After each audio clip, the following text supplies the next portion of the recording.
Vocês querem que espere mais um pouco? Pode começar. Eu acho que pode começar. Podemos. Ótimo. Então, pessoal, boa noite a todos. Estamos aqui numa sexta-feira, 19 de junho, não é isso? 19 de junho de 2020, plena pandemia. Hoje vai ter um assunto interessante dos nossos queridos professores, professora Marcela Armonte, professor Felipe Custódio. Gente, assim, então, dando eco no meu ouvido, eu estou falando até todo. Então, vocês vão falar sobre o contrato de trabalho, os regimes de trabalho, as alterações, não é isso? E como vai ficar esse reflexo na questão do trabalho pós-Covid. Então, eu passo a palavra. Eu não vou falar nos currículos, que todos nós conhecemos. Se vocês quiserem se apresentar, fiquem à vontade, tá bom? Então, uma boa discussão para vocês. Alunos, sejam bem-vindos, tá bom? Muito bom que vocês estão aqui conosco. Perfeito. Pessoal, eu vou começar falando, combinei com a professora Marcela, hoje na parte da tarde, e ela vai também abordar esse aspecto, né, após a minha fala. É um prazer, né, estar aqui com vocês nessa sexta-feira de menos 5 graus em Sete Lagoas, com certeza, tá? Para falar um pouquinho com vocês sobre direito do trabalho e algumas alterações advindas, né, e que possivelmente, né, ocorrerão nos contratos de trabalho pós-Covid-19, tá bom? Para quem não me conhece, né, meu nome é Felipe Custódio, professor de Direito do Trabalho, do Unifem. Pessoal, eu queria fazer inicialmente, né, ô professora Marcela, a professora quer se apresentar primeiro ou pode seguir? O que a professora acha? Acho que você pode seguir quando eu for falar, eu já começo e me apresento também. Perfeito, então. Pessoal, o que acontece? Hoje, esse projeto, né, OAB em Ação, eu vou tratar com vocês, logicamente, hoje da parte material, tá bom? Desses aspectos que eu vou trazer para vocês aqui em face dos contratos de trabalho, tá bom? Pessoal, eu vou falar muito, né? Quem tiver à disposição aí pode ir anotando. Na verdade, se bobear, vai ser quase uma revisão da nossa prova, né? Contrato de trabalho, parte material é muito importante no trabalho, trazendo também os aspectos pós-Covid. Vamos lá, pessoal. Quando nós falamos de contrato de trabalho, tá? E o que nós já sabemos, né? Quando eu falo de contrato de trabalho, eu preciso verificar aquilo que versa lá na CLT, no artigo 442. Por que, professor, preciso saber disso? Porque o 442 da CLT, ele traz de forma específica as circunstâncias e as características do contrato de trabalho.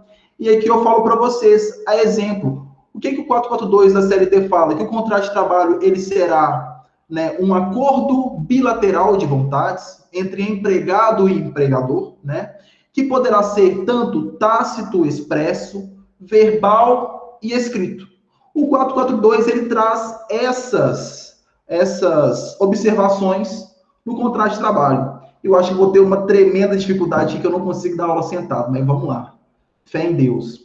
E aí o que acontece, pessoal? O 442, ele trata de forma específica nessa situação. E eu combinei com a professora Marcela que eu vou tratar da parte, né, da pessoa física com o empregador e ela de uma forma mais objetiva em face das empresas, em face também do conhecimento vasto que ela tem, né, em face das empresas. E aí, pessoal, 442 nós já sabemos o que significa o contrato de trabalho.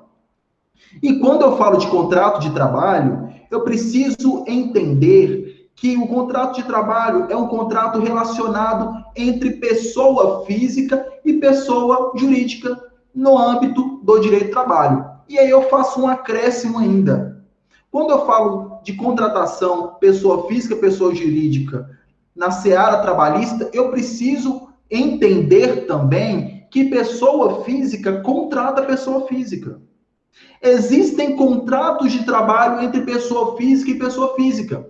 Por que eu falo isso? Porque lá no artigo 2º e 3º da CLT tratam dessas disposições, que tratam o conceito de empregado artigo 3º, e o conceito de empregador no artigo 2º, que nós já sabemos bem quais são essas conceituações.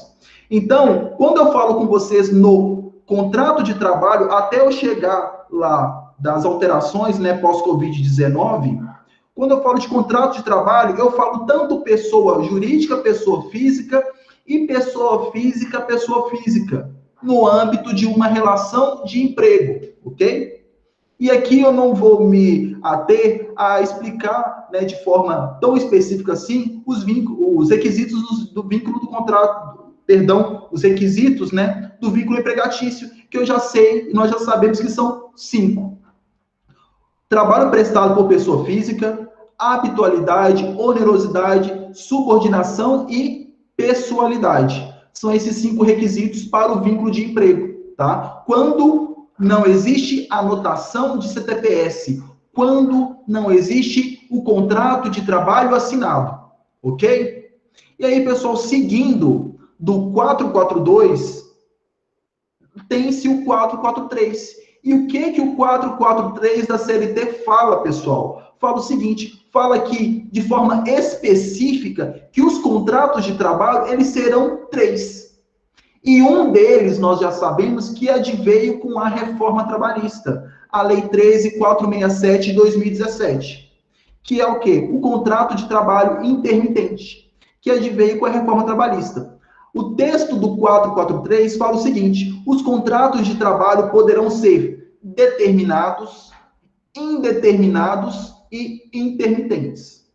Quando eu falo dessas modalidades de contrato de trabalho, eu preciso entender que cada contrato possui cláusulas e possui características específicas.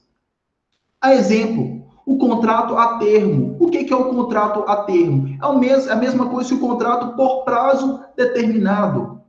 Quando eu falo, por exemplo, do aviso prévio, o aviso prévio ele é inerente de forma específica aos contratos de trabalho indeterminados.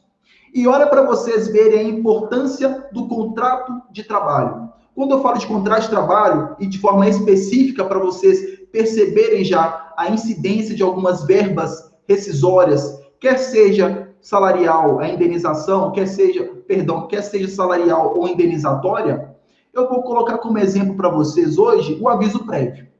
Quando eu falo de aviso prévio, eu sei que o aviso prévio ele é inerente a uma relação de emprego. Por que relação de emprego? Porque eu sei que relação de trabalho ela é o gênero que possui como espécie a relação de emprego. E nas relações de emprego advém o contrato de trabalho de acordo com o 442, ok? Quando eu falo de relação de emprego, eu preciso entender o seguinte, que está fora, que está excluída todas as modalidades especiais de trabalho. E quando eu falo modalidades especiais de trabalho, eu preciso entender que existem algumas disposições específicas a essas modalidades. A exemplo, trabalho autônomo. Eu sou advogado, sou trabalhador autônomo. O trabalho eventual, aquele empregado que não possui controle de jornada, aquele empregado que não possui controle de trabalho diário. Ele vai, o dia que ele quer. O trabalho voluntário, o trabalho gratuito, o estagiário. São algumas das modalidades especiais de trabalho que não estão incluídas na relação de emprego, e sim na relação de trabalho. Então, o que eu posso falar para vocês? Que relação de trabalho é diferente de relação de emprego. Que contrato de trabalho, o próprio caput do 442 fala que contrato de trabalho será igual a relação de emprego. Então, aí nós já começamos a entender a importância dos contratos de trabalho, ok? Um ponto específico, pessoal, para vocês entenderem a importância dos contratos de trabalho, é quando eu falo das suas modalidades, que eu já expliquei para vocês, determinado, indeterminado e intermitente. Quando eu falo principalmente do contrato indeterminado, significa o quê? Eu sei a data que eu fui admitido, porém eu não sei a data que será a extinção do meu contrato de trabalho. Em relação ao contrato de trabalho determinado, eu sei quando inicia-se o contrato de trabalho e quando irá extinguir, será extinto o contrato de trabalho, que na maioria das situações, né, acontece ali de 6 meses. Né? Fui admitido hoje, vou trabalhar até daqui a 6 meses. Lembrando que o contrato de trabalho determinado não poderá ultrapassar, pessoal, qual prazo? 2 anos, ok? E aí eu falo do contrato intermitente. Quando eu falo do contrato intermitente, é aquele contrato que adveio com a reforma trabalhista, Lei 13.467 de 2017, que entrou em vigor em 11/11/2017. E o que de forma específica, esse contrato intermitente, ele perfaz, né, na relação de emprego? Eu posso perceber na prática que a maioria daqueles empregados que estão em contrato de trabalho intermitente, eles recebem menos que o salário mínimo. Por que, Felipe, eles recebem menos que o salário mínimo, se lá na Constituição, a partir do artigo 7º, que fala dos direitos dos trabalhadores, fala que ninguém poderá receber menor, né, remuneração menor ou salário menor que os pisos do salário mínimo nacional? Porque hoje a CLT entende que a jornada é igual a salário, a jornada é igual a remuneração. E o que isso significa? Quanto menos o empregado trabalha, menos ele receberá no final do mês. Esse é um ponto específico. E quando eu falo de forma específica o contrato de trabalho intermitente, eu falo que são aquelas situações que o empregado ele vai trabalhar 20 horas semanais, 25 horas semanais, e que nós sabemos que essas horas são horas parciais, proporcionais, de acordo com a leitura da CLT e de acordo com aquilo que versa a Constituição, que fala que a jornada de trabalho do empregado será, né, máxima de 8 horas diárias, 44 horas semanais, 220 horas mensais. Ok? Então, olha para vocês verem que, num primeiro momento, eu já faço para vocês o que é os contratos de trabalho.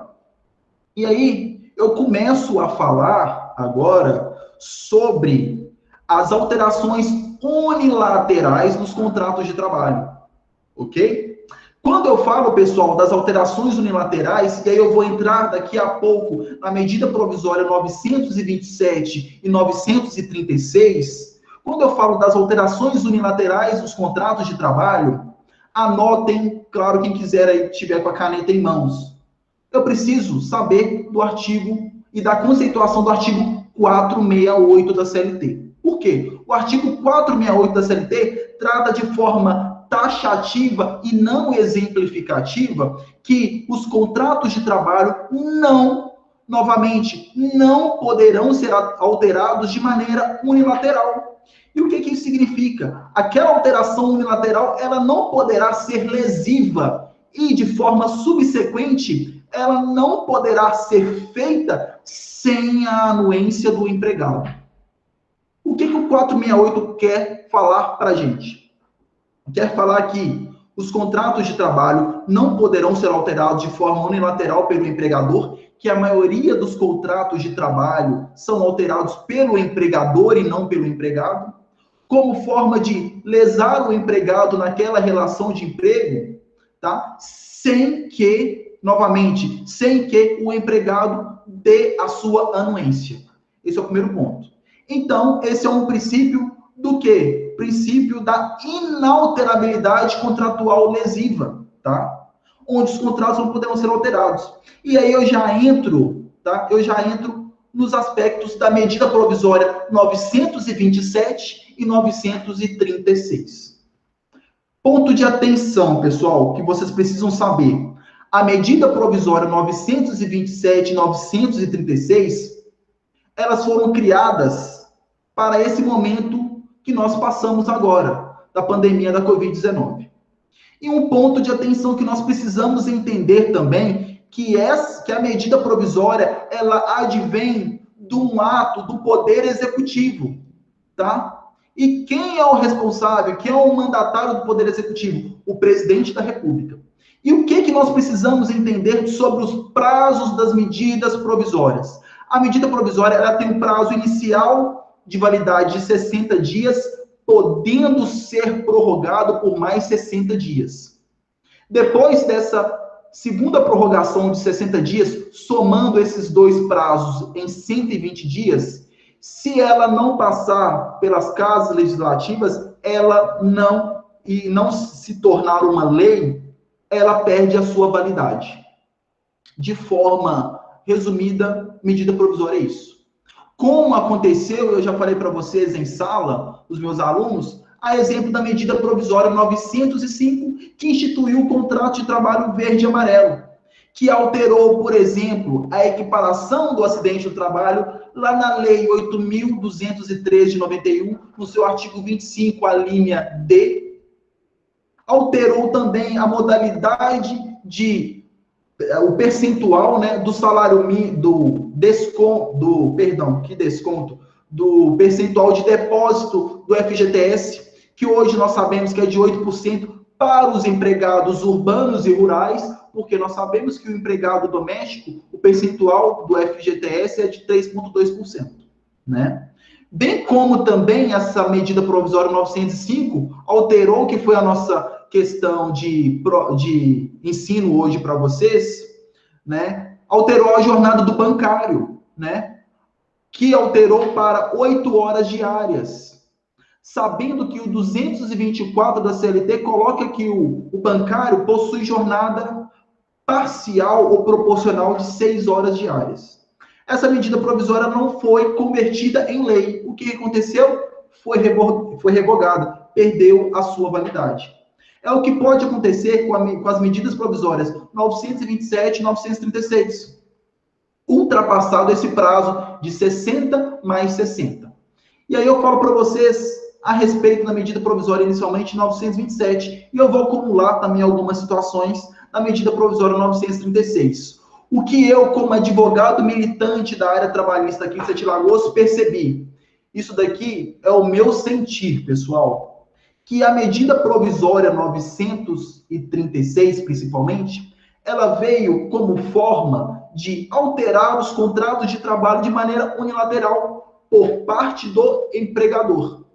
Por que eu falo isso para vocês e comprovo essa minha tese? Porque quando eu pego os artigos da 936 e 927, como exemplo, pessoal, e a gente vai tratar pós-Covid-19 daqui a pouco, como exemplo, eu falo para vocês sobre o teletrabalho. O teletrabalho, ele se encontra em qual artigo da CLT? No artigo 6º da CLT, que trata que os trabalhos que são cumpridos pelo empregado nas dependências do estabelecimento da empresa ou estabelecimento comercial da empresa por meio do teletrabalho, que é aquela forma de trabalho por meios telemáticos tecnológicos fora do ambiente da empresa, e também por home office, eles não se distinguem. Não há diferenciação para fins remuneratórios, para fins salariais desses 3 tipos de regime de trabalho. Aquele trabalho que é cumprido dentro do estabelecimento da empresa, aquele trabalho que é cumprido fora das dependências da empresa por meio do teletrabalho, e aquele que é cumprido por home office dentro da casa do empregado. Ok? E por que eu dou esse exemplo? Porque quando eu falo de teletrabalho, eu preciso utilizar o artigo 6º da CLT e cumular com o artigo 75 da CLT, que trata que o teletrabalho é uma inovação do artigo 75, trazido também pela reforma trabalhista. E sabe o que o artigo 75 e seguintes da CLT falam sobre o teletrabalho? Falam que o teletrabalho, ele é um tipo de regime diferenciado de prestação de serviço fora das dependências da empresa, e que o empregador poderá alterar com a anuência do empregado aquele regime que era prestado dentro da empresa para o teletrabalho. O que significa? A CLT fala: ei, empregador, você pode alterar sim o regime de trabalho do empregado, porém você vai precisar da anuência dele, e mais, você precisa informar que quer alterar aquele contrato de trabalho com prazo mínimo de 15 dias. A CLT fala isso. E aí vem, pessoal, a medida provisória 927 e 936 faz o seguinte: ei, empregador, você pode, de forma unilateral, alterar o contrato de trabalho em relação ao regime de disposição, né, que o empregado irá cumprir, né, da prestação de serviço em loco na empresa para o teletrabalho ou para o home office. Porém, agora, em face desse período da Covid-19, você não precisa da anuência dele, tá? Você não precisa da anuência dele em face desse período. E você vai informá-lo com prazo não mais de 15 dias, com prazo de 48 horas. Olha para vocês entenderem a gravidade da situação. E aí eu falo para vocês de forma específica uma situação. A medida provisória 927, 936 coloca que em algumas situações o empregado e o empregador, efetivamente, eles precisarão de passar pelo sindicato. E aí eu falo para vocês, por que a medida provisória ela alterou essa posição da empresa? Porque eu entendo, como militante nessa área trabalhista, né, sendo autônomo, advogado autônomo aqui em Sete Lagoas, eu entendo que a medida provisória 927, 936, ela veio de forma anterior a proteger os direitos da empresa e depois pensou nos direitos dos empregados, tá? E aí, se a professora Marcela, Marcela, elegante Marcela, ela discordar, não tem problema, não. Aqui é o meu sentir, foi o que eu falei para vocês. Estou aqui me coçando, assim. Combinado é combinado, né? Então, assim, a gente combinou que você ia falar e depois eu ia falar. Então, Meu Deus, seja o que Deus quiser. Qualquer coisa eu pego o artigo 91 do Salmo 91 e vou embora. Mas vamos lá. O que acontece, pessoal? E aí, nessa situação, essa alteração do teletrabalho, ela é latente do que a gente vê na CLT e do que a gente vê nas medidas provisórias. O que eu entendo nessa situação, né? Que a medida provisória, ela deixou um pouco de lado os direitos dos trabalhadores. E por que eu falo isso? Porque se nós formos fazer a leitura do artigo 3º da CLT, o que o artigo 3º da CLT nos propõe? Que o empregado, em face da disparidade de armas, ele não tem a mesma paridade, as mesmas armas, os mesmos sistemas, a mesma situação financeira da empresa, ele é hipossuficiente em relação ao empregado. Em relação ao empregador, a empresa, na maioria das situações. E aí eu excluo dessa hipossuficiência os empregados inscritos no artigo 444 da CLT, que fala, na maioria das suas situações, aqueles cargos de confiança e gerência, que recebem mais que o teto, né, de 2 vezes o salário da Previdência Social. Que na maioria das situações é os gerentes, né, aqueles que possuem, né, o 444 fala isso, né, aqueles que possuem ensino superior, né, que eles possuem uma hipersuficiência perante os empregadores, que no Brasil a gente sabe que é a parcela mínima da sociedade. E aí eu faço um adendo já para entrar no pós-Covid-19. O que será os contratos de trabalho, já sabendo o que é contrato de trabalho, já sabendo as modalidades, já sabendo os regimes de trabalho, o princípio da inalterabilidade contratual lesiva nos contratos de trabalho, o que eu posso falar para vocês sobre o que será dos contratos de trabalho pós-Covid-19? Eu escrevi um artigo, e não terá problema nenhum de eu passar para quem tem interesse, que os contratos de trabalho eles serão alterados, sim, de forma significativa. E a medida provisória 927/36, ela deu essa deixa. Por quê? Nós sabemos que a maioria dos contratos de trabalho, a maioria dos regimes de trabalho dos empregados brasileiros são feitos em loco, são feitos dentro do estabelecimento do empregador. E o que a medida provisória veio, essas duas provisórias, elas veio a tratar? De outros tipos de modalidade, que vezes estavam esquecidas na CLT, como o home office e o teletrabalho, que agora são normalmente utilizadas, que é o teletrabalho e que é o home office. E quando eu falo de teletrabalho e home office, eu preciso falar para vocês o seguinte: será, e aí eu acho que talvez nisso a professora Marcela vai concordar comigo, será a grande novidade. A maioria das empresas, salvo engano, a professora Marcela trabalha no grupo Fiat, né, salvo engano, então tem assim, uma infinidade, uma quantidade absurda de empregados. E que, na maioria deles, que eram aqueles trabalhos prestados lá, né, nas empresas, por exemplo, a minha irmã, ela trabalha na Iveco aqui de Sete Lagoas. Ela sempre trabalhou em loco na empresa. No período da pandemia, ela começou a trabalhar por teletrabalho e por home office. Então, percebam para vocês verem.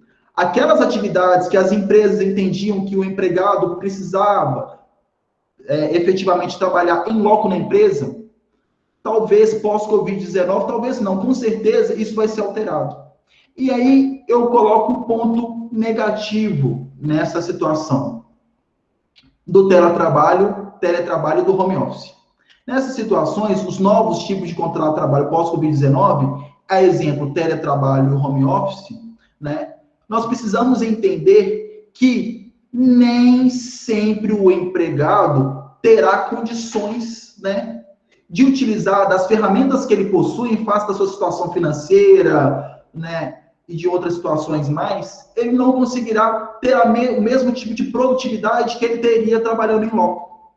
Mas aí nós sabemos que não são todas as atividades que são permitidas, né, principalmente pela atividade, pela função, pela característica da atividade, que é possível que o empregado ele trabalhe em casa. Um mecânico, um montador, por exemplo, de um carro, de uma roda, de uma porta, de uma empresa, é possível ele trabalhar em casa? Não. Esse aí ele tem que se deslocar para a empresa.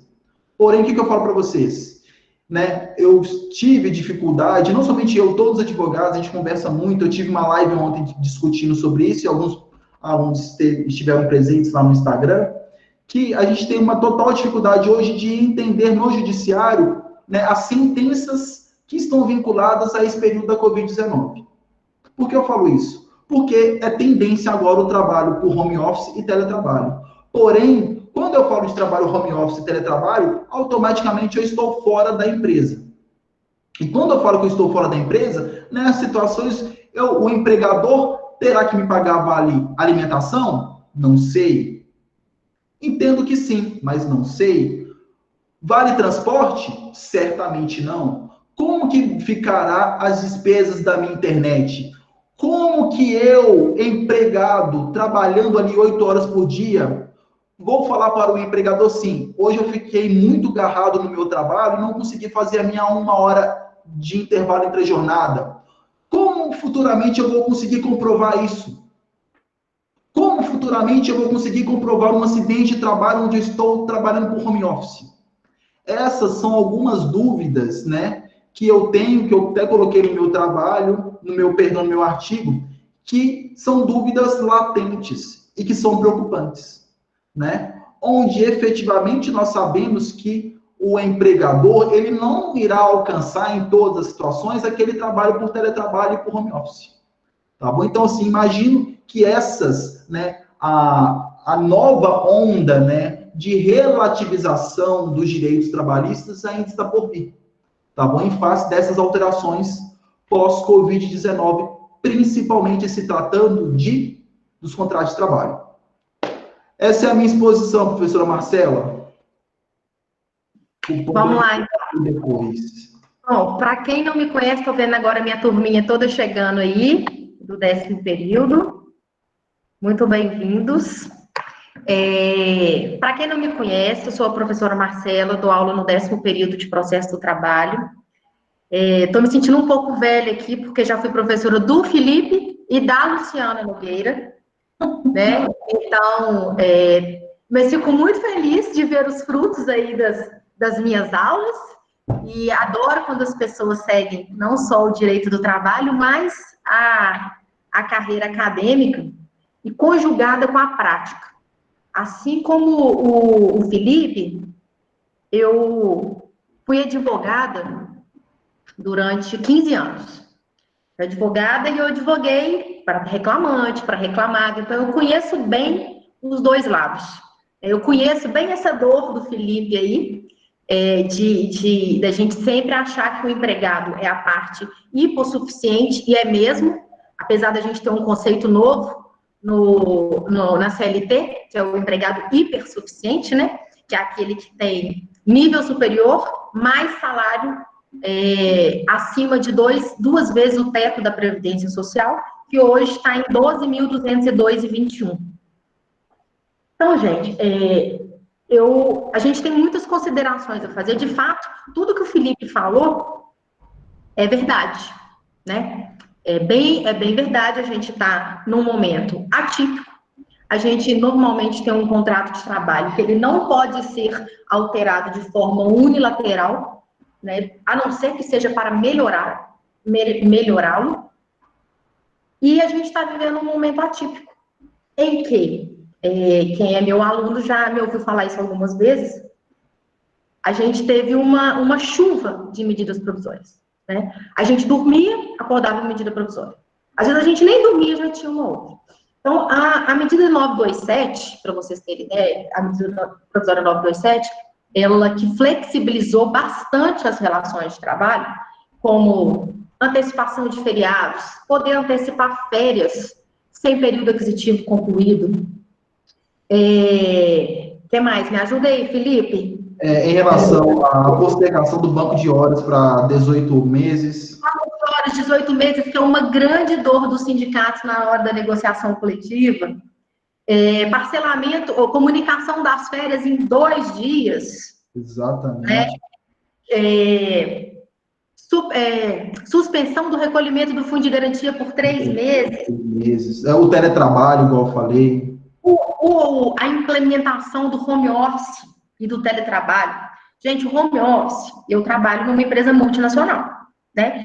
E a implantação do home office, ela vinha a passos lentos, com muito cuidado, nas grandes empresas, né? A gente implantou, para vocês terem ideia, o home office, na Fiat como um todo, no final de 2019, novembro de 2019. Então, quer dizer, ali ontem, né? Então, as empresas ainda vinham com muito tato com a questão do home office. E agora o home office veio para mudar as relações de trabalho. Então, por exemplo, eu estou desde o dia 19 de março, 20 de março, trabalhando 100% em home office. Claro, a pessoa que está lá na linha de frente, no chão de fábrica, que monta o carro, não dá para ele trabalhar na casa dele, obviamente. Só que aquelas pessoas que tinham condições de desenvolver os seus trabalhos em casa, estão desenvolvendo. E claro que a gente não vai ficar para sempre 5 dias da semana trabalhando em home office. Mas a gente não vai mais trabalhar um dia em home office, né? Provavelmente a gente vai trabalhar 2, 3, 4, não sei. Aquelas atividades que tiverem uma condição de serem prestadas com igual condição na casa da pessoa, até para melhorar o convívio familiar, ela será. E isso é um caminho sem volta, né? A gente agora, essa é uma tendência, eu participo de alguns grupos de relações trabalhistas, que a gente tem essas discussões, essa é uma tendência do novo normal, né? Então, daqui por diante, vai ter muito trabalho em home office. E aí a gente vai enfrentar uma série de novos problemas, né? Porque a gente vai ter novas doenças do trabalho, a gente vai ter problemas ergonômicos. Se a pessoa, durante o trabalho dela, sair para fazer o almoço e cortar o dedo na hora que ela está fatiando o bife, vai ser acidente de trabalho? Se por acaso ela vai no banheiro, escorrega no seu tapete, como é que vai ser isso? Né? Lá na empresa eu tenho que botar ela sentadinha na cadeira assim, fazer ginástica laboral, tem que ter um apoio para a mão para segurar o mouse. Quem vai fiscalizar isso na minha casa? Se eu quiser trabalhar deitada na minha cama, com a televisão ligada, a perna esticada em cima do sofá, né? Então, são alguns questionamentos que a gente ainda não tem resposta, mas que é um caminho sem volta, eu não tenho dúvidas. E aí, sim, imaginem vocês, uma empresa vive de lucro, né? Porque se não fosse lucro, era entidade filantrópica. Então, as empresas, de repente, tiveram que parar as suas atividades, certo? E aí, mas o empregado também precisa comer, ele precisa de sustentar a sua família.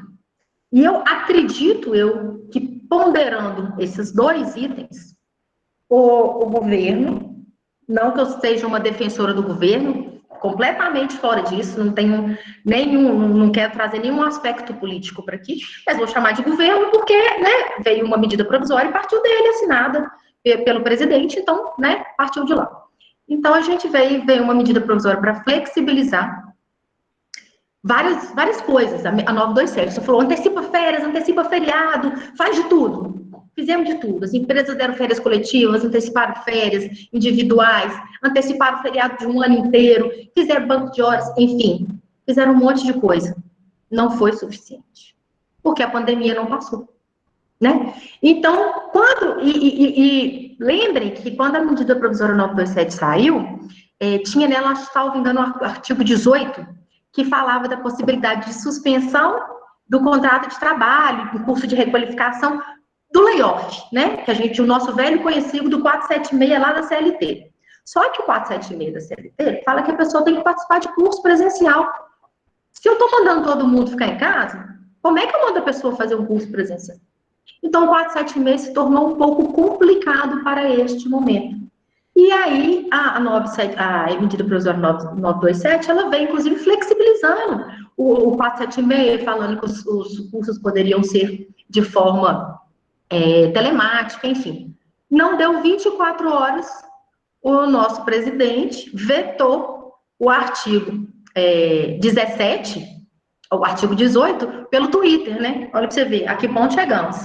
A gente tem vocês que estão estudantes de direito, conhecem aí o processo legislativo, e aí a gente teve uma revogação de um artigo pelo Twitter, porque ele foi comunicado antes mesmo de sair um novo decreto, né, alguma coisa oficialmente. E aí, em seguida, alguns dias depois, saiu a medida 936. A medida provisória 936, ela nada mais é do que uma redação ampla, completa e detalhada do artigo 18 da medida provisória 927, certo? E aí, o que essa medida 936 trouxe para a gente? E ela começa dizendo o seguinte, já que a 927, com toda a flexibilidade que ela trouxe, não deu conta de sanear esses problemas, até porque a gente sabe que os maiores empregadores no nosso país são de pequenas e médias empresas. Não são as grandes empresas que sustentam o mercado, são as pequenas e médias. São as que mais sofrem e que vêm sofrendo, porque não tem fluxo de caixa, não tem capital de giro. Então, a gente veio aí a medida 936, numa tentativa de quê? De tentar garantir o emprego e a renda. De que forma? O governo resolveu que ia colocar a mão no bolso, porque antes ele falou, pode fazer, mas eu não vou dar nada. Queria complementar salários, certo? E que as empresas poderiam, então, suspender ou reduzir jornada e salário. Lembra que o Felipe explicou aí que a gente não pode fazer alteração lesiva e a gente tem lá na Constituição que o salário é protegido, né? Não se pode reduzir salário no nosso ordenamento jurídico, salvo por negociação coletiva. E aí, nesse momento, a medida provisória vem falando que você pode reduzir. Só que a gente tem que pensar o seguinte, nós não podemos reduzir salário, a gente pode reduzir jornada. Consequentemente, você vai reduzir a percepção salarial do empregado. Então, quando a gente reduz, a gente tem que observar o salário hora. O salário hora, ele não pode ser tocado, assim como nenhum benefício do empregado pode ser suprimido ou alterado para menos. Então, se ele recebia uma cesta básica, ele tem que continuar recebendo. Se ele tinha um plano de saúde, ele vai ter que continuar tendo. E essas coisas têm que ser mantidas. Mas a medida provisória no 936, ela trouxe 2 pontos principais. O primeiro deles, poder suspender os contratos de trabalho por até 60 dias. O que significa isso? Eu fico na minha casa, a minha empresa fica fechada, onde eu trabalho, e eu continuo recebendo meu salário. E eu vou receber como? A empresa paga uma parte e o governo paga outra. Ou, em alguns casos, só o governo paga, tá? Então, na suspensão do contrato de trabalho, o governo pagaria. E pagaria como? Ele pagaria com base no seguro-desemprego que eu teria direito se eu houvesse sido dispensado. Então, é uma conta não muito simples de fazer, mas as pessoas receberiam aquilo. Nossa, mas se eu ganhar muito mais, porque a gente sabe que esse valor de seguro-desemprego, ele é defasado muitas vezes em relação ao salário da pessoa, que a parcela máxima do seguro-desemprego é R$ 1.813. Então, se a pessoa ganhasse 3 mil, como é que ela ia ficar? Ela ia ter uma redução de quase, sei lá, não sou boa de matemática, não, 30% no salário dela. Então, algumas empresas poderiam fornecer uma ajuda de custo, tá? Algumas que têm faturamento superior a 4,8 milhões, que tiveram faturamento de 4,8 milhões no ano passado, obrigatoriamente deveriam fornecer um complemento de pelo menos 30%. E essa ajuda compensatória, o que seria? Por que é interessante para a empresa utilizar desse subterfúgio? Ela não será reconhecida como natureza salarial, né? Então, a ajuda de custo seria uma parcela de natureza indenizatória, e para quem não sabe qual a diferença de parcela indenizatória para salarial, é que a natureza salarial, você tem que recolher fundos de garantia, INSS, imposto de renda, enfim, é aquela que vem cheia de encargos. Então, assim, 2 aspectos importantes da nota 3.6. Possibilitou a suspensão por até 60 dias do contrato de trabalho, percepção de benefício do governo com base no pagamento do seguro-desemprego, e a empresa poderia complementar um valor a título de ajuda de custo, sem repercussão tributária e fiscal, para que isso ficasse como parcela indenizatória. Segunda modalidade. A segunda modalidade seria a redução de jornada com a correspondente redução de salarial, em percentuais de 25%, 50% e 70%. Pode fazer em percentual diferente disso? Pode, desde que a empresa negocie com o sindicato. Mas se ela quiser fazer só nesses percentuais, ela pode negociar diretamente com o empregado? Pois é, aí que vem a história. E aí que eu acho que entra a parte que o Felipe falou. Ela fatia a possibilidade de fazer em 3 pedaços. O primeiro pedaço do bolo é para quem ganha até R$ 3.135. Da onde que tiraram esse valor? 3 vezes o salário mínimo. Então, para quem ganha até 3 salários mínimos, a empresa poderia fazer qualquer um dos percentuais sem negociação coletiva por simples contrato individual, certo? Para quem ganha de 3.135 até o hipersuficiente, que é aquele cara que a gente falou, que tem curso superior e ganha acima de 12.202, ela só podia fazer por negociação coletiva ou então com aplicar o percentual apenas de 25%. E ela poderia fazer para o hipersuficiente, que é aquele cara que, em tese, tem condição de negociar suas condições de trabalho, em todos os percentuais. Ou seja, onde fica a nossa grande massa? A nossa grande massa salarial, a nossa grande massa de empregados, está justamente na faixa do meio, né? Dos que estão entre os 335, isso não sou eu que estou falando, são dados de mercado. De 335 até os 12.000. A grande maioria das pessoas recebe remuneração nesse patamar. E aí, essas pessoas só poderiam sofrer a redução de 25%, a não ser que a empresa procurasse o sindicato da categoria e efetivasse uma negociação coletiva para fazer com todos. Então, muitas empresas, elas acabaram optando pelos 25%, para não ter que fazer a negociação com o sindicato, porque aí elas podem fazer diretamente com a pessoa, e é por um contrato individual.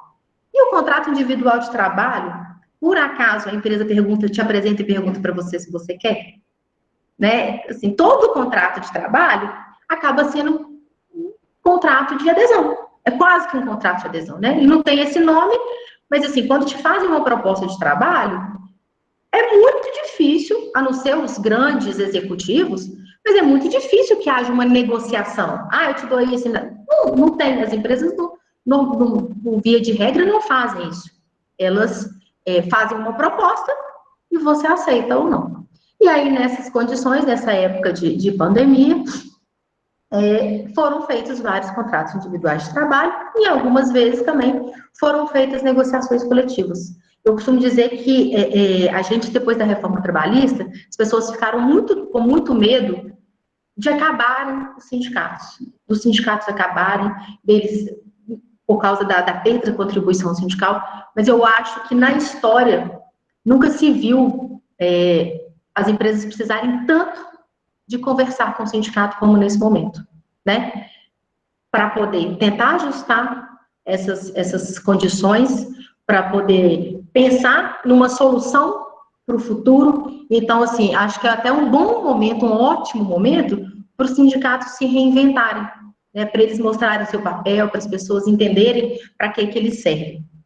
Então, assim, acho que depois desse momento que a gente está vivendo, a gente vai ter um novo mundo do trabalho, completamente diferente. Seja porque as pessoas vão ser contratadas por teletrabalho, né? E qual que é a diferença do teletrabalho para o home office? Tem uma grande diferença. O home office, eu sou contratado para trabalhar lá na fábrica, lá no meu local de trabalho. Mas eu tenho a faculdade, porque normalmente o home office nas empresas ele não é impositivo, né? Eu tenho a faculdade de ter uns dias para trabalhar na minha casa. Não é na minha casa, é onde quer que eu esteja. Tá? Então, lembre-se disso. Ah, eu tenho que estar na minha casa? Não. Aí eu tenho que ligar a câmera toda vez? Era melhor que não tivesse, né? Tem empresas que pedem. Porque se você está na sua casa, você pode trabalhar de pijama. Qual o problema? Né? Então, a diferença do home office para o teletrabalho é que no home office você é contratado para trabalhar em loco. Mas você tem a faculdade de alguns dias trabalhar longe do seu ambiente normal de trabalho. Já o teletrabalho, você é contratado para não ter um local físico lá na empresa. Você possivelmente não vai ter uma mesa lá. Esporadicamente, no dia que tiver uma reunião, tiver alguma coisa que demande a sua presença física, aí sim você é chamado. Então, essa é a grande diferença, pelo menos para mim, entre teletrabalho e home office, porque a gente fica achando que é muito a mesma coisa, né? Eu mesmo custei a simplificar essa diferença, né? E daqui para frente a gente vai ver que isso vai acontecer. De repente você vai ser contratado, vai chegar na empresa, vai entregar os documentos para fazer sua admissão, vai receber um computador e vai falar assim, toma, agora pode ir para sua casa. Porque é assim que você vai trabalhar. E aí, gente, umas coisas que tem me atormentado, assim, né, me feito pensar, olha só, hoje a gente tem um adicional de transferência, né? Então, adicional de transferência. A transferência definitiva não tem adicional, mas se ela for temporária, tem. Digamos que, de repente, meu empregador fala que eu preciso prestar serviço lá para o pessoal da China. Mas se eu consigo fazer isso em home office, eu vou receber adicional? Vai ter... Como é que vai ficar a questão das transferências? De repente, vou me reportar diretamente. Ah, mas aí, professor, isso é muito fácil. Lá na CLT fala que o adicional é só quando a transferência for de local, quando ela implicar na alteração do domicílio. Ótimo, então, para transferência, o nosso problema está resolvido. Mas e para o local E para a questão da competência? Onde é que eu vou ajuizar a minha ação trabalhista? Fui contratada não sei aonde. Se eu estou em home office, eu não preciso estar na minha casa. Eu estou aqui em Belo Horizonte agora, mas eu poderia estar, sei lá, no Rio de Janeiro. Se eu tiver que entrar com uma ação trabalhista, o local da prestação de serviço vai ser qual? Essa pergunta eu não sei responder ainda. Porque eu estou trabalhando lá no Rio, mas eu fui contratada em Sete Lagoas. Olha só, pensem, eu hoje fui contratada em Sete Lagoas para dar aula em Sete Lagoas, dou aula aqui da minha casa. Se eu quisesse entrar na justiça, onde seria o local? O meu local de prestação de serviço é aqui em Belo Horizonte. Aliás, nem é Belo Horizonte, é Nova Lima, porque eu moro em Nova Lima. Então, assim, muitos aspectos deverão ser repensados. E aí, se eu estou na minha casa, minha conta de luz aumentou, a empresa deixou de pagar o meu vale transporte, deixou de pagar... Ela tem que me pagar um valor a mais para eu ter uma internet de boa qualidade? Ela tem que comprar uma cadeira para mim confortável, que seja adequada? Então, eu acho que a gente vai ter muitas perguntas ainda para serem respondidas. A gente vem de um momento em que a gente já não tem uma jurisprudência consolidada, porque a gente veio de uma reforma muito grande, com a reforma trabalhista, em novembro de 2017.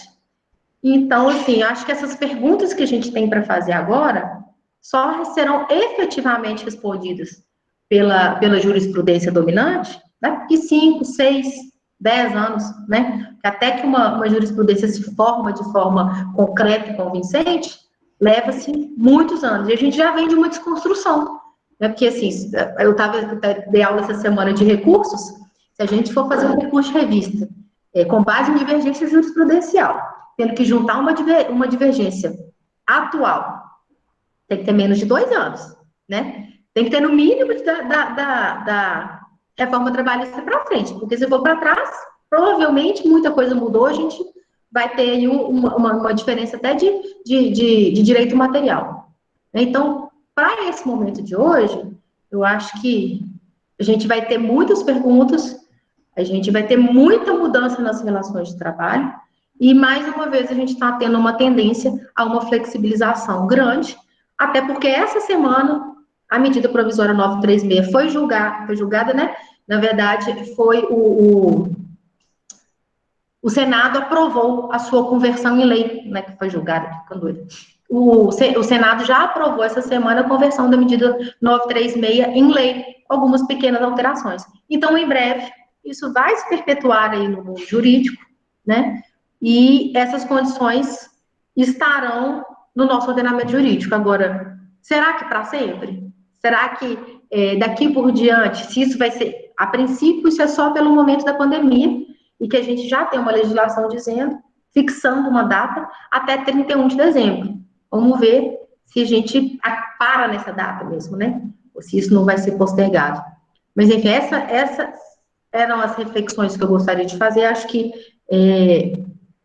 é um momento da gente prestar muita atenção no direito do trabalho. Acho que é o nosso melhor momento, né, Felipe? A nossa matéria está no noticiário todo dia. Tem muita coisa errada que o pessoal fala. Muita coisa errada. Né? As pessoas falam muitas atrocidades. Para vocês que vão encarar uma prova da OAB, seja esse ano que vem, eu dou aula hoje dou aula de processo. Mas assim, gente, processo não vale nada se a gente não conhece o direito material. Né? Porque não adianta saber apertar o botão. Não adianta eu saber fazer uma petição inicial, uma contestação RO.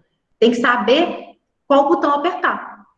Né? Então, eu tenho que conhecer muito do direito material para eu conduzir um bom processo. Né? Então, para a gente transformar direito material em direito processual, o direito material tem que estar muito fresco na nossa cabeça.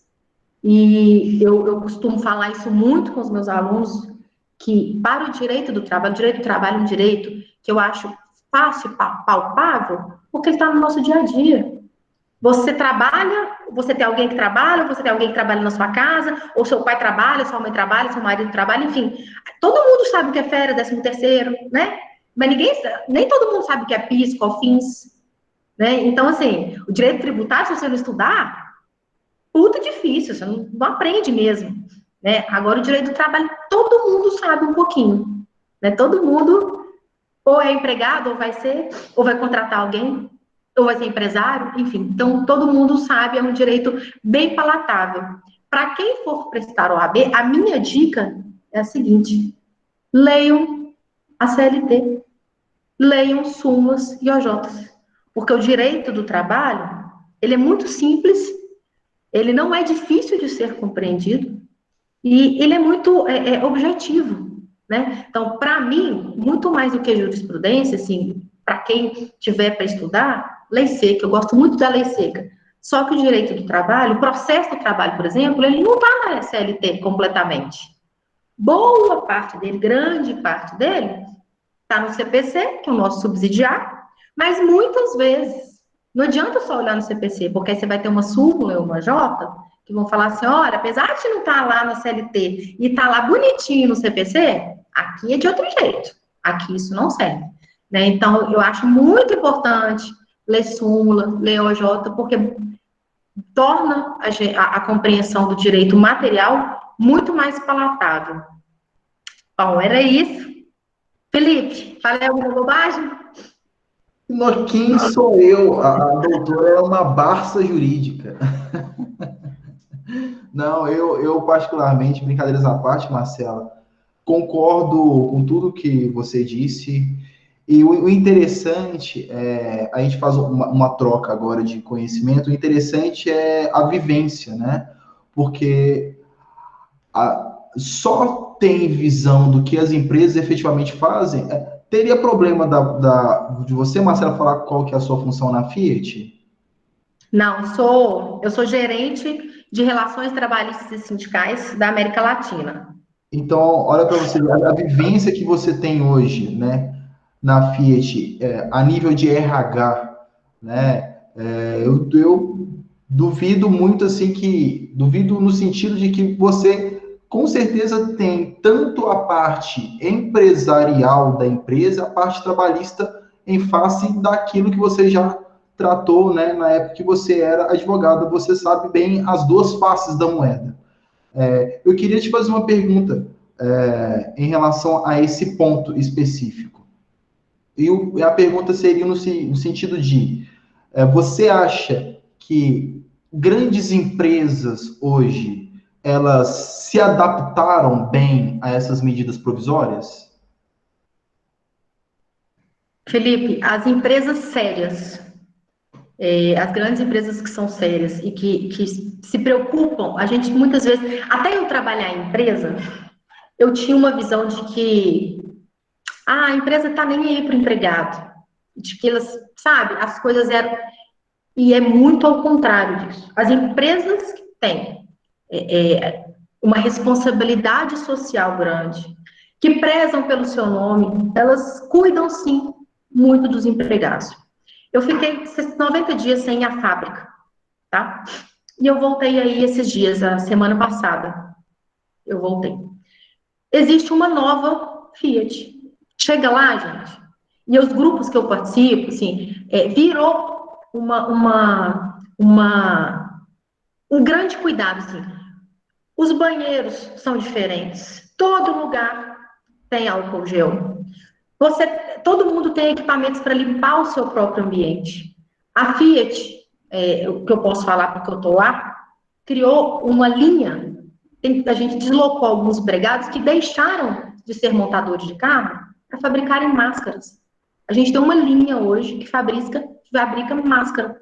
E quando você chega, você recebe uma ou duas, dependendo de qual for. Então, assim, várias empresas estão fazendo isso, estão se reinventando. Então, assim, não dá para o cara ir lá montar carro, porque eu também não tenho quem vai comprar carro por agora. Então, a gente está fazendo máscara para os nossos empregados, para doar. Eu tenho visto várias empresas se reinventando, muita gente preocupada assim, gente, como é que a gente... Estou vendo várias empresas investindo em testes, em cuidar das famílias, em aplicativos, que a pessoa fala, olha, estou bem, tive contato com uma pessoa de Covid. Aí a pessoa já fica em casa, não sei quantos dias. Se tiver, eu tive, uma pessoa tem uma suspeita de ter adquirido a doença, todos os colegas de trabalho são isolados, então está tendo, eu acho que nunca se teve um cuidado tão grande com a saúde das pessoas quanto se está tendo agora. E as empresas estão tendo que se reinventar, porque se não se reinventarem, vão sair do mercado, né? É triste, porque muitas pequenas empresas não têm essa estrutura, então eles não conseguem fazer. É muito difícil. Em vários lugares que, com certeza, os cuidados não vão sendo tomados. E isso é muito preocupante. Os dados da economia, eu não sabia desse dado particularmente. Eu tinha uma falsa percepção disso, que eu percebi a relevância do setor de prestação de serviços para a economia, né? Nesse tempo de Covid-19, né, da Covid-19, os prestadores de serviços, né, que são aqueles prestadores, pessoa jurídica para pessoa jurídica, eles estão praticamente paralisados e a economia sentiu muito em relação a essas prestações de serviço, né, de pessoa jurídica para pessoa jurídica. Parece que a prestação de serviço no Brasil, ela está relacionada a quase 1/3 do valor que a economia, né, relacionada ao PIB do Brasil. Então, é uma situação grave. E aproveitando esse ensejo que e eu concordo muito com a professora, que você disse, Marcelo, sobre uma dica para a CLT, né? Se eu pudesse também dar uma dica hoje para os alunos, né, do que estudar para a prova da OAB, eu faria de forma específica do artigo 442, que fala de contrato de trabalho. É impossível você falar de alteração contratual e não falar desse capítulo da CLT. Do 442, que começa a falar dos contratos de trabalho, até o 501, que começa a falar lá de força maior, da possibilidade de alteração unilateral, advinda de uma força maior, extinção do contrato de trabalho por parte da empresa. Então, é o que eu indico, né? E também sou desses que eu prefiro muito mais a lei, né, seca do que uma doutrina, do que uma jurisprudência, particularmente. Até porque na prova, né, Felipe, se você tiver que fazer um recurso, vale o que está na lei. Não é o que o Exatamente. cara pensa. E hoje eu falei com o pessoal do oitavo e do nono uma palavra que eu fiquei pensando no decorrer do dia, que hoje eu dei ao pessoal da manhã e da noite agora, que às vezes o óbvio que a gente acha que não cai na OAB é o que cai. O que cai na OAB, pessoal, é o óbvio. E em face daquela situação que você está ali, né, de às vezes carregar um sonho da família nas costas, a pressão de tirar a carteirinha do OAB, você não vê o óbvio. Literalmente, estude o óbvio, que é o óbvio que cai. Com certeza. O que eu acho é o seguinte, para quem fizer OAB na vigência dessas medidas provisórias, tenham muita atenção com a 927, porque a 927 flexibiliza o nosso direito material, questão de férias, a questão de recolhimento do fundo de garantia, a questão de feriados, sabe? Feriado sempre foi algo sagrado, de parcelamento, comunicação de férias, das férias coletivas, das férias individuais sem período aquisitivo completo. Porque, para mim, se eles forem cobrar algo das medidas provisórias nas provas, eles vão tentar pegar nessas pequenas diferenças e que vai causar uma dúvida, porque na hora da prova a gente fica nervoso, tudo isso. Aí você fala, putz, minhas férias, pode parcelar? Não pode? E a reforma trabalhista mudou esses institutos recentemente. Então, quer dizer, você já tem uma mudança recente com uma outra mudança temporária. Então, na hora da prova, dá um nó na cabeça. Então, sugiro até, façam um quadrinho. O que é o normal e o que está diferente nesse momento, porque eu acho que ajuda muito na hora da fixação. A próxima prova é agora em agosto, né, Felipe, que a gente viu. Isso, não me engano. Essas medidas provisórias, provavelmente, a 936 já vai ser convertida em lei. Então, fiquem atentos, porque isso vai sair em breve. E notícia fresca costuma ter alguma coisinha lá.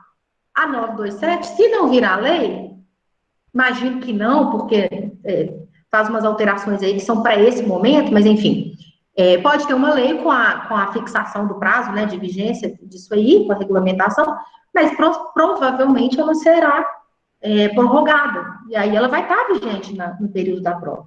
Então, se tiver vigente, verifique o edital, porque se constar lá, é um ponto de atenção, porque ela mexe muito no direito material. Perfeito, concordo. E, por minha parte, professor Marcela, seria isso. Bom, da minha também, acho que eu poderia ficar falando aqui horas, né, que eu adoro falar do direito do trabalho, e eu falo muito, né? Então, eu poderia ficar aqui até meia-noite conversando disso, que é um assunto que eu tenho. Eu até não mostrei aqui, mas eu até preparei. Marcela, pode ficar à vontade, estou falando aqui a noite toda, tem mais nada para fazer. Eu até preparei aqui um slide ou dois com esse comparativo, sabe? Depois, quem quiser, eu posso compartilhar das condições da suspensão, dos requisitos básicos para suspensão e para redução de jornada. Então, eu tenho isso, e tem um material de aula também, que logo que saiu a medida 927, eu passei esse material para minha turma, assim, foi uma aula que eu dei, eu aproveitei que a gente estava bem na hora e a gente falou disso. Então, quem quiser, eu posso compartilhar esse material. Porque vou aproveitar aqui, falar aqui das pessoas que estão presentes. Senhor Ailton, Ana Luísa, André, Ana, Ariel, Auricélio, Bárbara, Bruna, Camila, Everton, Gabriela, Gisele, Yara, Ingrid, Janaína, bastante gente, Jordânia, Letícia, Silva, Luciana, não conheço essa Luciana Pacheco, eu conheço, Luísa, Marcela, nossa professora Mariana. Tô brincando, eu sei que você, Lu. Paloma, Paula, Raquel, Ricardo, Robert, Rodrigo, Souza, Sheila, Thalita, Taine, Vinícius Ramos e Vinícius Eduardo. Lembrarei de vocês quando eu estiver no paraíso, tá bom? Pessoal, sensacional. Um abraço para vocês. Boa noite a todos. E aproveitando, a gente podia... Pessoal, vocês têm alguma pergunta? A gente podia abrir para pergunta. Vocês têm alguma pergunta? Pois é, eu ia falar isso, vamos ver se eles querem perguntar alguma coisa. Fiquem à vontade. Aproveita, gente, assim, dois professores aqui brilhantes, os melhores. Então, com os nossos melhores alunos, vamos aproveitar. Tá bom, gente? Pode tirar as dúvidas, não precisa ficar com vergonha, pode escrever no chat aí, a gente lê. Marcela, se você quiser mostrar os slides que você preparou também, pode ficar bom? Eu posso mostrar ele aqui rapidinho, acho que não tá difícil não, peraí. Tá joia. Gente, que dia que a gente imaginar que tudo isso ia acontecer, o impacto disso em todos os aspectos, é muito interessante a gente ver, né? Conseguem ver? Sim. Bom, aqui são só as considerações principais sobre a medida provisória 936, né? Que ela, por ser uma medida provisória, ela tem sua vigência de forma imediata. Sempre que houver algum acordo, né, seja individual, seja por negociação coletiva, tem que haver a comunicação do Ministério da Economia. Por quê? Porque se o Ministério da Economia não for comunicado, o empregado não vai receber o benefício, né? Então, o início do benefício emergencial é um benefício que foi criado para essa situação, tá? Ele tem como base os valores do seguro-desemprego, mas ele não se confunde com o seguro-desemprego e nem impacta na pessoa vir a receber o seguro-desemprego em absolutamente nada. O prazo de pagamento da primeira parcela normalmente é 30 dias após o início da suspensão ou da redução, desde que a empresa ou o empregador comunique ao Ministério da Economia 10 dias após desse feito, lembrando que essas reduções se aplicam para os empregados domésticos, tá?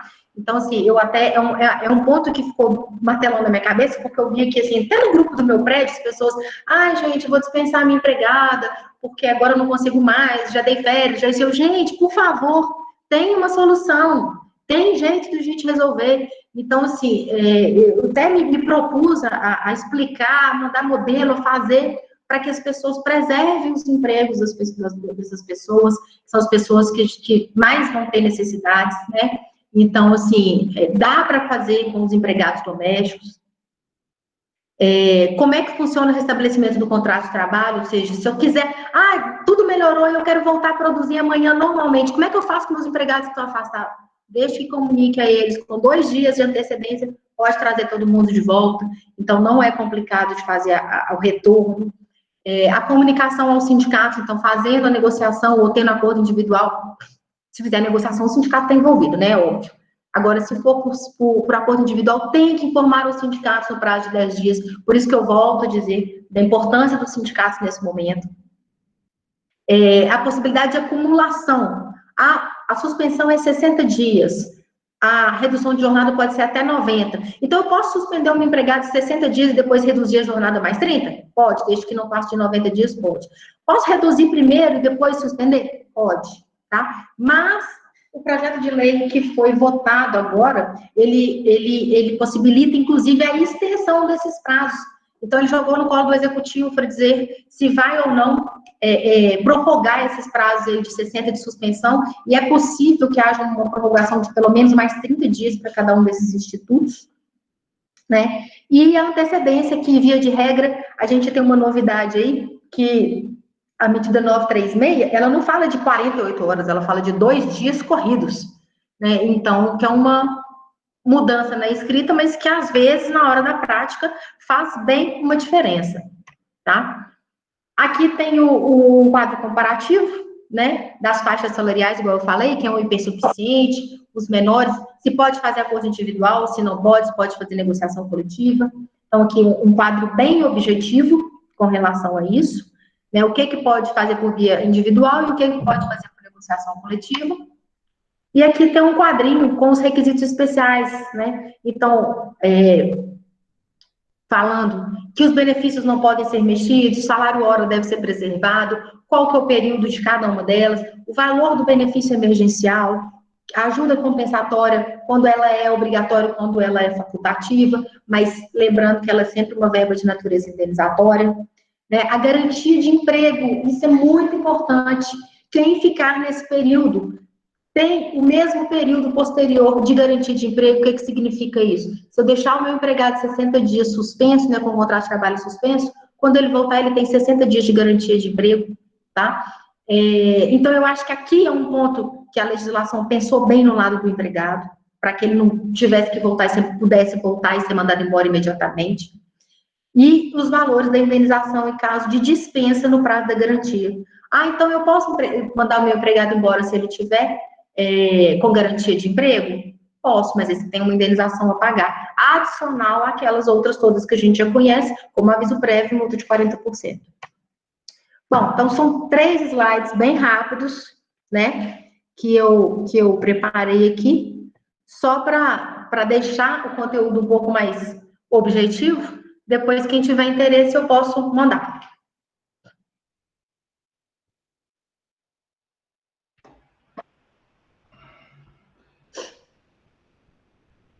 Perfeito. Ô, Luciana, Pessoal, então foi ótimo, né? Alguém tem alguma pergunta, alguma colocação? Marcela, Felipe Custódio, muito bom participar do trabalhista. E eu também me coloco, né? A maioria dos alunos me conhecem, me coloco à disposição para qualquer tipo de esclarecimento. Estamos juntos aí semanalmente, né? Finalzinho de semestre, havendo choro e ranger de dentes, né? Algumas situações, não sei em qual professor, comigo com certeza não, né? Mas me coloco à disposição naquilo que vocês precisarem, tá bom? E é isso, uma boa noite para todos, um bom final de semana. Tá? Obrigado, Lu, pela oportunidade. Obrigado, Marcela. É sempre um prazer falar com você, né? Tem um conhecimento absurdo, né, da área trabalhista. Muitíssimo obrigado, tá bom? Prazer. Pode deixar, Everson, seu Everson, eu ponho assim, eu disponibilizo lá para a minha turma no portal do aluno lá. Gente, também agradeço, Felipe. Obrigado pelas palavras aí.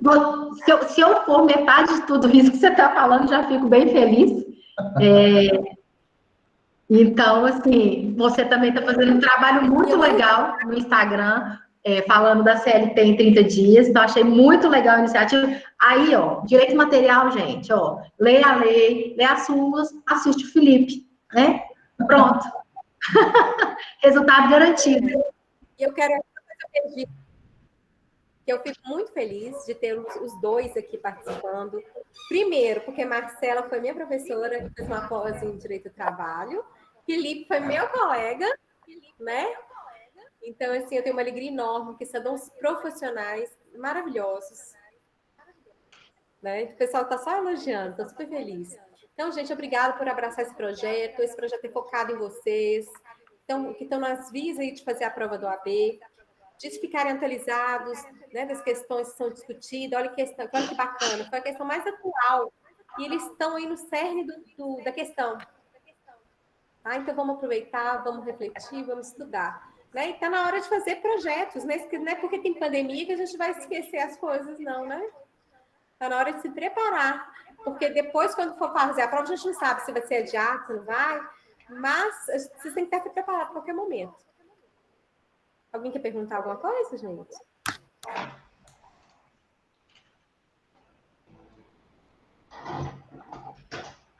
Sugestão? Quero só até registrar aqui. Nós temos uma turma de Direito do Trabalho na Prática Jurídica Real. Essa semana, as turmas, né, o pessoal que estão aqui do 7º ao 10º, vão fazer uma AIJ simulada.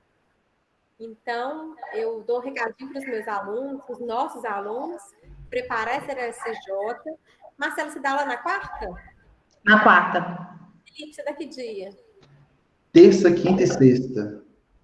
Tá. Porque quinta, nós vamos ter a IJ terça-feira, de manhã, quarta e quinta, né?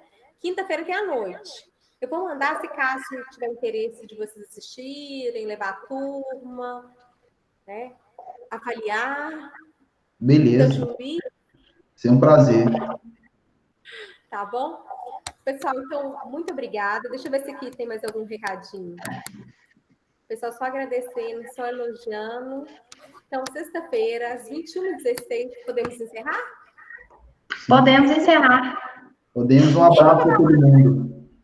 Até logo, gente. Espero ver os meus alunos todos na quarta-feira. Para a gente finalizar, né? O semestre terminando. Última aula semana que vem. Marcela, você viu que eles vieram, né? Viu? Eu vi a turma toda. Já até anotei aqui, todo mundo no meu caderninho.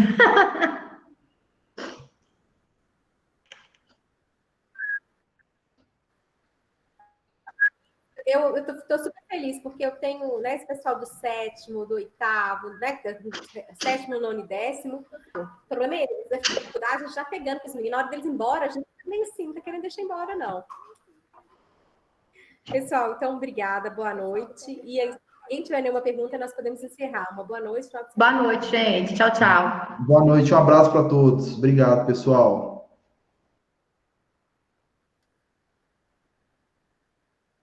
Tchau, gente.